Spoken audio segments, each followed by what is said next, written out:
Hi, hello everybody. This is Toby Lingati, and yes, welcome back to my channel for those of you who watch. And if you're new and this is the first video that you see on this channel, welcome. And this is Toby on Toby Tells It All, where Operation Balavala constructively is activated. Okay, so as you guys know, I do have my tea. And yes, it is tea this time, green tea. And I've got got my biscuits, and somebody said, do I actually have to be eating um the biscuits and drinking the tea? I mean, it makes it fun for me, so I guess so. And you guys gonna get a move on it, better get used to it. Okay, so yeah guys, today's topic is basically inspired by the fact that we have seen many of our celebrities, favorite celebrities. Nhlanhla Nciza is rumored to be what do you call it, divorcing with her husband of 15 years. um and no, not Beyonce, actually. Angelina Jolie. Why do I love Beyonce so much? Angelina Jolie and her husband Brad Pitt, like, also, divorced after so many years of marriage. And it led one of my friends on WhatsApp to, ask, what is the allowed amount of time that you should date someone to get to know them enough to get into a marriage that will hopefully be successful. And for me, somebody suggested that there's actually not somebody, Steve Harvey, as an expert in all these things. You guys love him. He suggests that there's 90 days is enough to get to know someone, enough to marry them. I mean, but since people change, can you really ever truly know someone, especially in 90 days? Apparently, people turn into creatures. So, but people change. I mean, love should be the foundation, obviously, because it's ultimately the capacity of your heart to enjoy a lot. But we'll get into that. I mean, but 90 days, 10 months, 2 years, that does really matter. I like the amount of time that you guys are together, and what should be transpiring in that amount of time that you guys are together. And this is a valid question, and yes, I will be answering all of that and telling you why exactly it is important. Not that I've tried and tested, but I've seen a few marriages, and I've extracted as to see what is working for them, why is it working. And I've done some research, and yeah, I mean, not speaking from experience here, but I am speaking from a lot of expert research, guys. I dedicated a week of my life doing this research to come at you guys with facts. So yeah, let's get it. You good, T-Minus? Niggas been counting me out. I'm counting my bullets, I'm loading my clips, I'm writing down names, I'm making a list, I'm checking it twice and I'm getting them hit. So yeah, apparently, did you guys know that we have a divorce rate of 40% in South Africa? It is said that 40% of marriages end up in divorce. That's a scary number. I mean, 4 out of 10 people get divorced. That's too much. So I deemed it appropriate for us to actually, get into this conversation, because yeah, guys, I feel like people who are getting into marriages and it's failing, there's something going on there. But I'll tell you the conclusion to this, like, later on. But then I did say, Guti, I mean, 9 months, 3 months, 90 days, 2 years. What should actually be happening during that amount of time that you spend with someone before you get married? You have to ask the hard questions, and these are the questions that you should ask. Basically, you have to know what that person can tolerate, and learn what you can tolerate.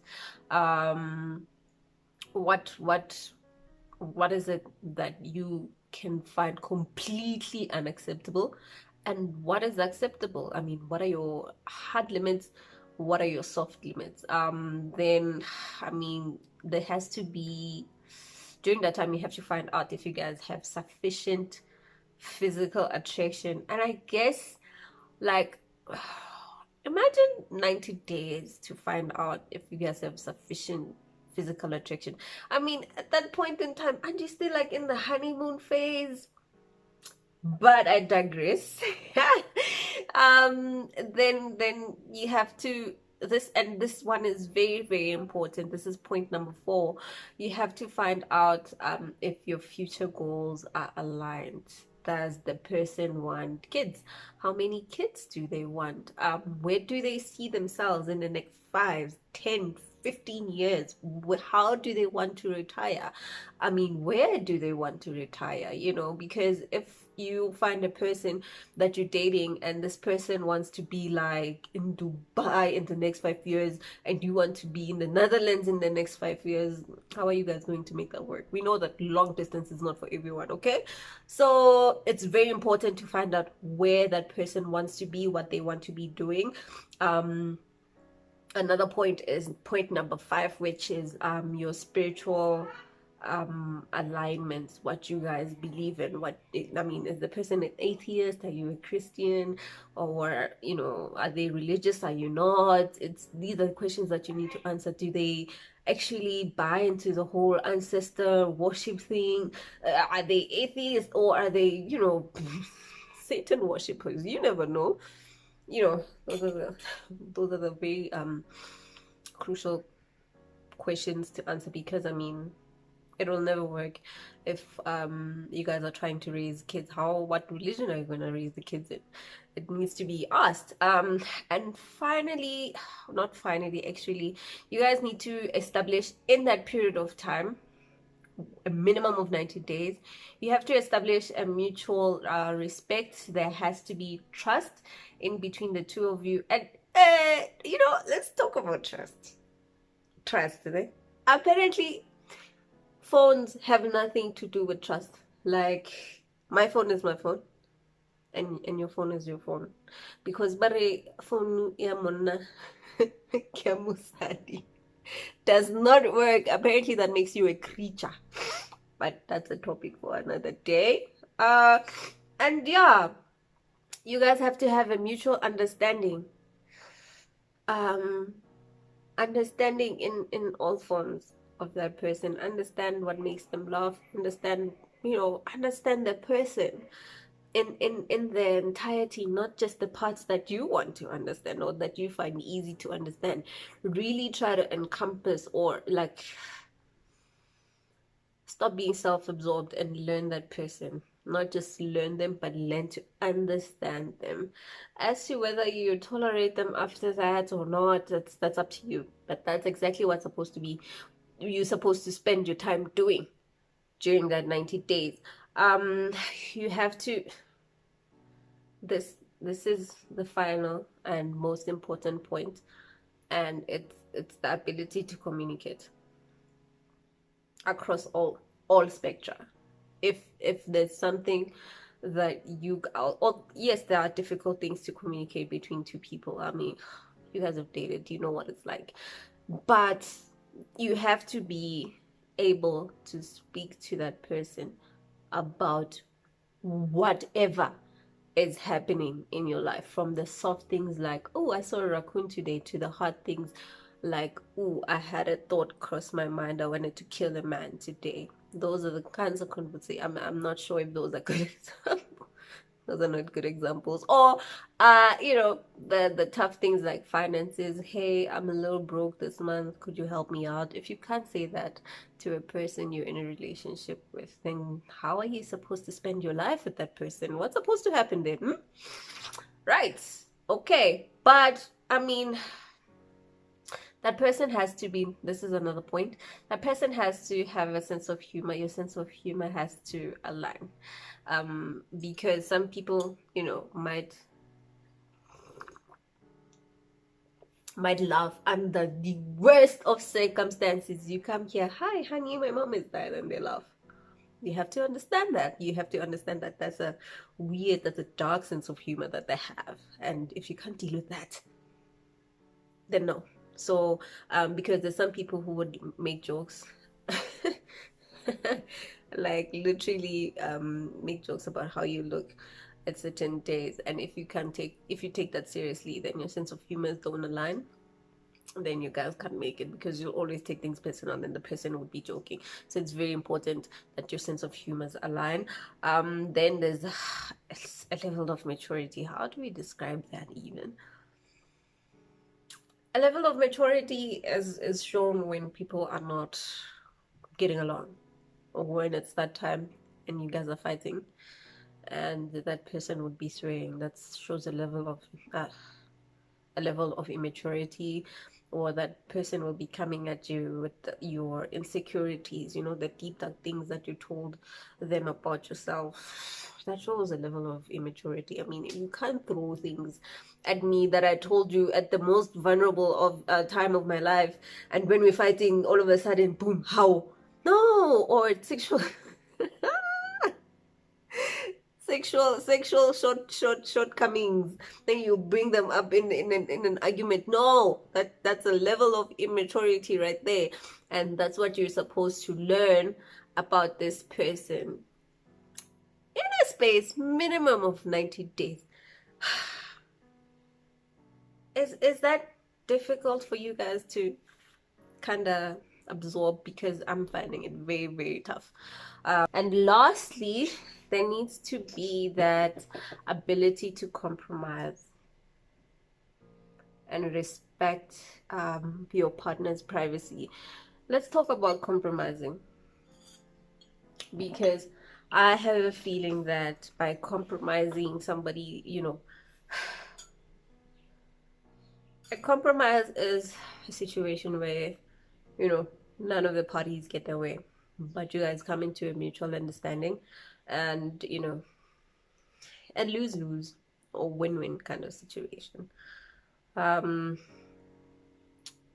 Never compromise yourself to make somebody happy.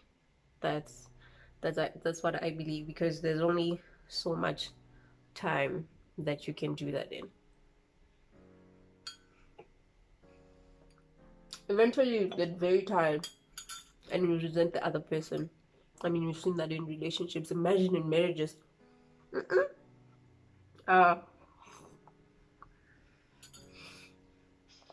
Respect privacy. Yo, there's a lot of people who have different opinions about this, but here's my opinion. Respecting a person's privacy can be talked about between two people. You guys can basically define the boundaries, what you're comfortable with, what you're uncomfortable with your partner doing. What kind of space do you want? If you don't want them touching your phone, you guys can talk about that.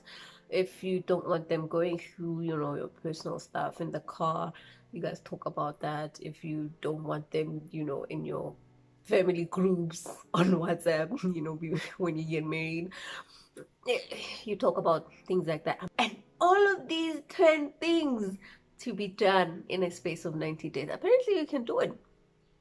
And yeah, all of this is huge, but then there's a huge but, and the but is that maybe the magic isn't all about the number. Marriage isn't a function of time plus anything else. It's readiness to get married is proportional to your learning from your dating past.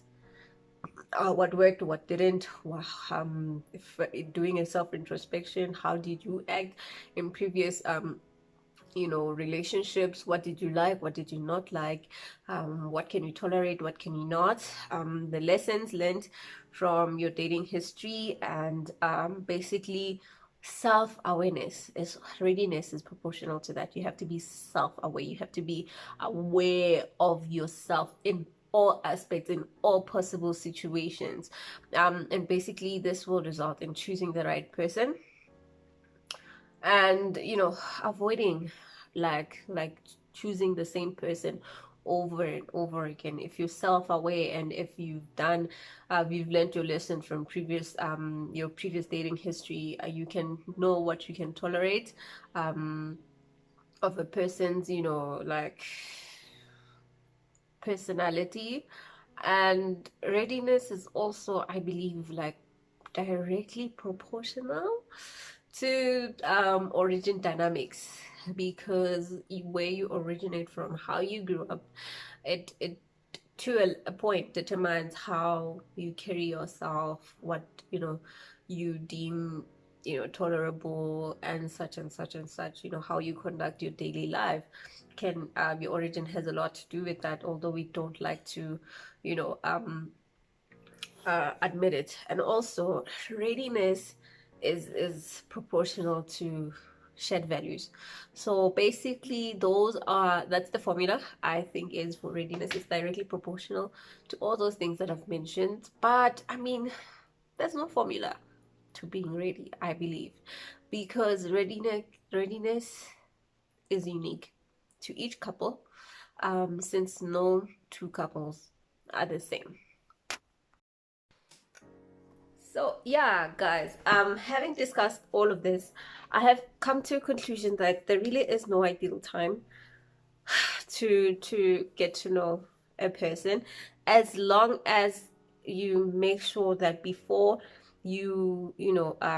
get to in a marriage with someone, you get to know what their all the 10 steps that I actually talked to you about. And the question that you should be asking yourself is, do you really love the person?